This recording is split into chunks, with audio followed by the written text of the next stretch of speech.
scared. I'm fucking scared of going in there. That's why I like a joke, maybe I get this ending or that ending.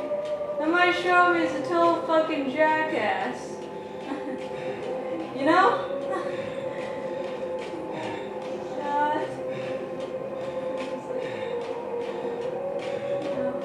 Well, this is going to be shorter than I expected, but I want to give myself a lot of time just in case. So, here we go.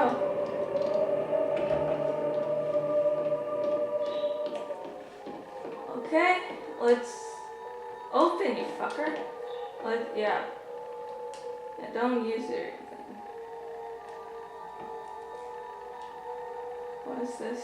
What is this? Adam. I think before we got Eve.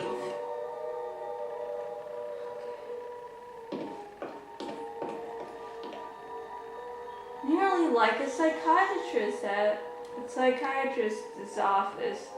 They usually like to go with, oh, this is calming and shit, and let me just tell you, it's no matter how nice they make it, it's still like creepy, at least the first time it goes like, oh, okay.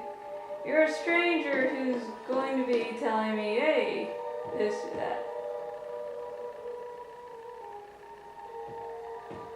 Okay. Are you ready, folks? I love this blue color. Blue's a calming color.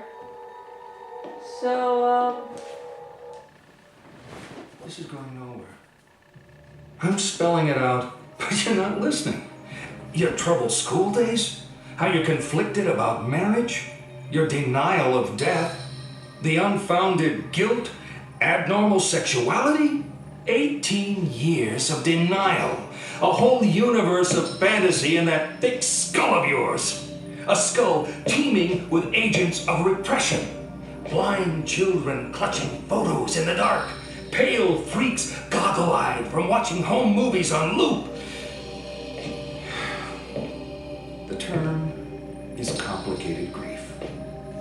But it's simple, isn't it? A young girl. Her parents don't get along. She blames herself, as all children do. Then daddy dies. What's a girl to do? Deny that daddy died. Deny who daddy was.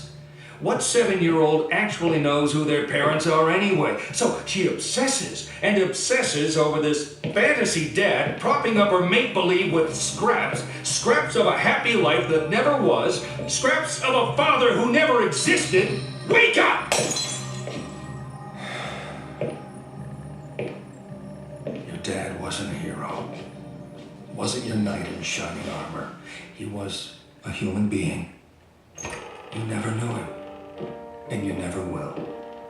The dad walking around in your head isn't even a ghost. He never existed.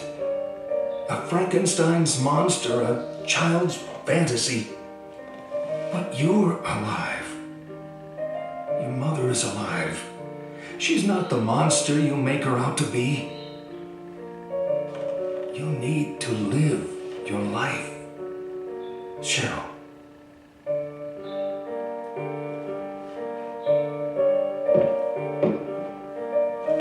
Why did you have to die? It wasn't my fault. Someone has to take the blame. Forget me.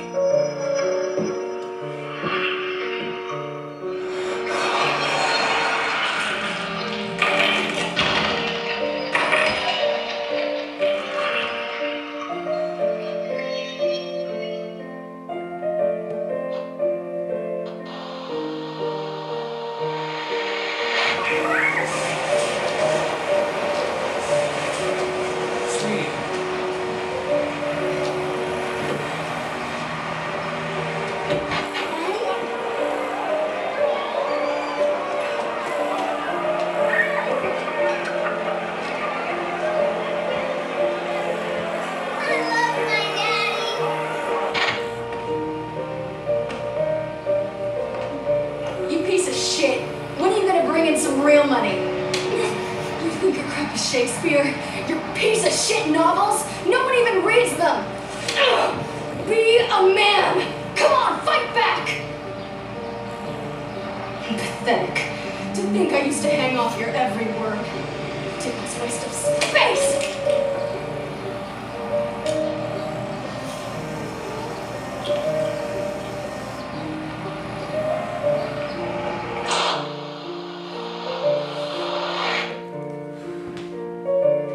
Patient 13.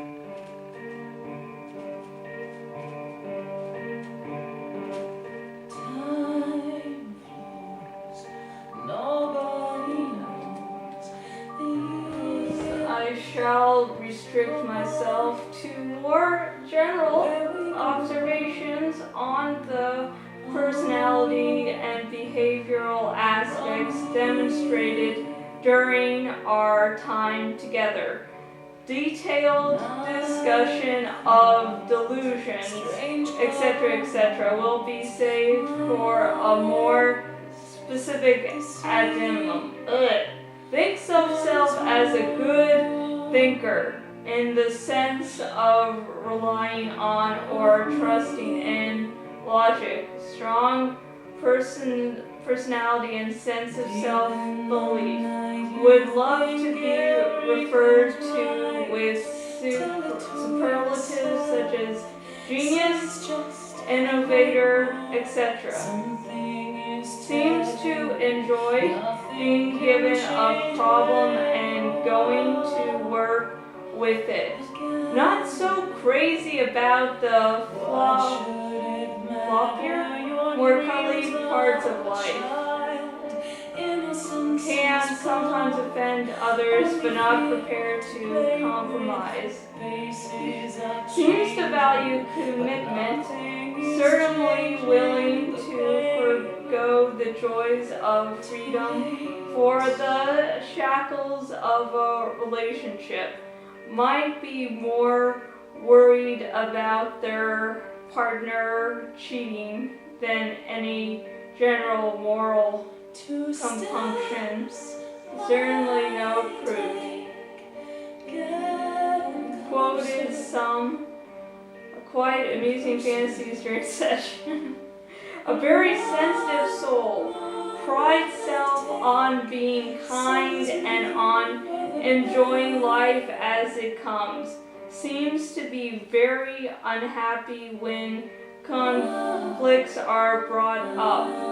Would prefer to be left to their own devices, have their own space, rather than be exposed to arguments and disagreements. Didn't like my angry voice. That angry voice shit? Yeah, that's so me. Has aspects of addictive personality, might sometimes overindulge, chase on occasion. Why not? Indeed. Certainly would want to force or impose own values on others. Values are important.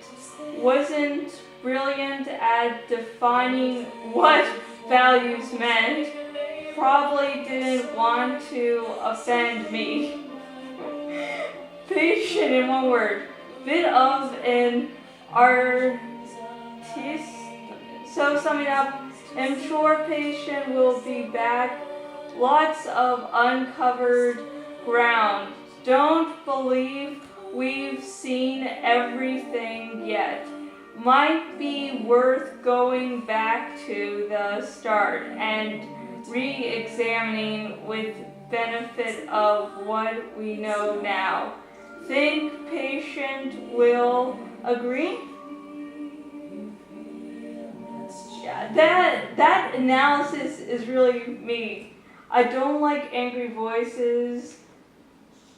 I don't like arguments.